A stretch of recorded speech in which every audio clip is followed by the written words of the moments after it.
Where's the think pieces talking about the trauma they go through in the industry? Why is there nobody getting canceled there? Canceling the wrong people. And I didn't want to talk about this on the day that he passed away because I felt like it was in bad taste to make it about anything else except for celebrating his brother and his life. But one thing I do think needs to be talked about that I feel is not brought up enough, especially in the era of cancellation, right? You get people who get canceled for something they said in 2012. You get people who get canceled for all kind of reasons. But yet, as we're told by these artists before they pass away, before they leave the industry, as we're told by these artists, these strong human beings, these passionate human beings, as we're told over and over and over and over again about the evils of the industry, it blows my mind that you never hear about the same industry, the folks that run this industry or the folks that are heads of certain labels or whatever the case may be that cause these artists so much extra stress. And even beyond causing them stress, you don't hear about how they're alleviating the stress in their years after they have reached their prime. Yet we never hear about these folks getting canceled. We never hear about exec names or A&Rs or whatever, whoever's in charge of that. I'm not in that industry. That's why I feel freely to talk about it. I'm not in the industry. But as a fan of the human beings that these people are first, even though I have not had an opportunity, I didn't have an opportunity to meet DMX. I saw him perform live a few times. It was a complete honor to see that. It's one of those things where it's like, yo, what is it that is going on in the industry? And I feel like Dave Chappelle asks the same question. What is it about even the movie industry that takes these very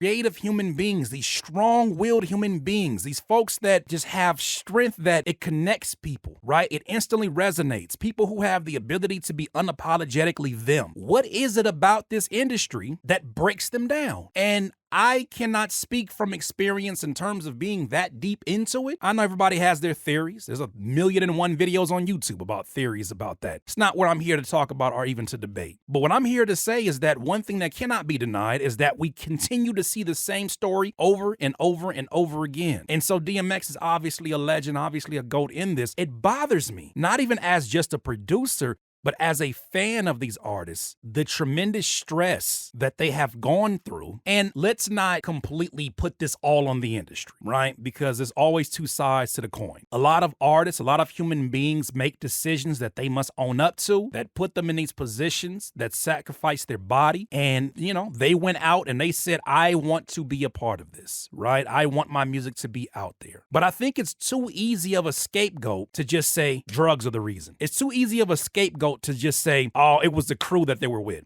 It's the place that they were from. It's too easy to blame them when the other side of it has side effects, when the industry has side effects. But the problem is this, you could blame the label, you could blame the industry at whole, but there's no faces attached to it. So it always ends up switching back to the artist. And in the midst of DMX fighting for his life, things like this happen where the New York Post put out an article talking about all the houses that he lost over the years and all the financial issues that he was having and all the drug issues. Like, what are you making an article about that now for? We know why. We know exactly why. It's clickbait. It's going to get a lot of people talking. They're a controversial outlet, but it's like, that's what happened when you only point the blame to the artists. Now, the artists have to take responsibility for how they take care of their bodies, but there's not enough being talked about of what are the side effects of going through the industry? What are the side effects of dealing with the stress and the things that we don't get to see on this end as fans and listeners? What is the side effects of it? Where are the deep think pieces in the blog posts, in the books that write about the trauma that these folks who come from very traumatic and very crazy environments, where's the think pieces talking about the trauma they go through in the industry? Why is there nobody getting canceled there? Canceling the wrong people. And these folks continuously pull artists from impoverished areas of the world and bring them up and take advantage and give them some kind of an income for them to be in a better place, in a better position, and they recycle them like clockwork over and over and over again. New artist comes in, New artists come in, boop, and they benefit off of it financially because a lot of the times they're owning the masters. A lot of the times they are still able to make even more money after the artist passes away. But we want to cancel an artist because they said something when they were 17 and they're 37 now, 38, 42. They want to cancel them because of something they said when they were 17, 21. It's like, for what? And this is why I feel like there's contradictions even within the cancel culture and how folks maneuver that. But that's a whole other conversation, a whole other topic for for another time. There's so many artists that they capture the attention, they capture the moment, and then are forgotten about. Not just by the fans, but by the very people who were supposed to be partners in elevating their music career. But yet, those same companies will recoup after the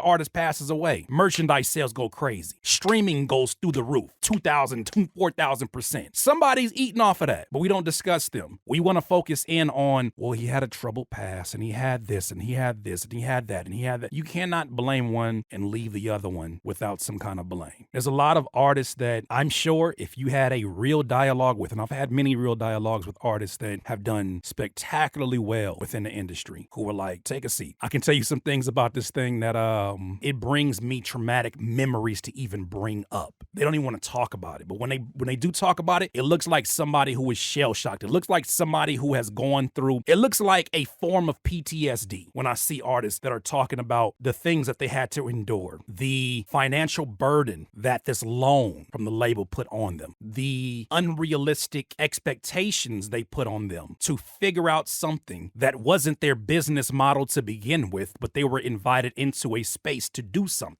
I hope that that same energy that we put towards shunning artists, judging artists, that same energy is put towards these. And I think now is the time to do that. I think that's why I feel more comfortable having a conversation like this. It's time to now question that. Question the folks that are already having it seems like a rollout plan ready for how are we going to monetize the passing of this artist. I feel like they need to be said. The Curtis King Podcast, a podcast for music producers, thinkers, and creatives alike. Listen for a new episode every Monday at thecurtiskingpodcast.com.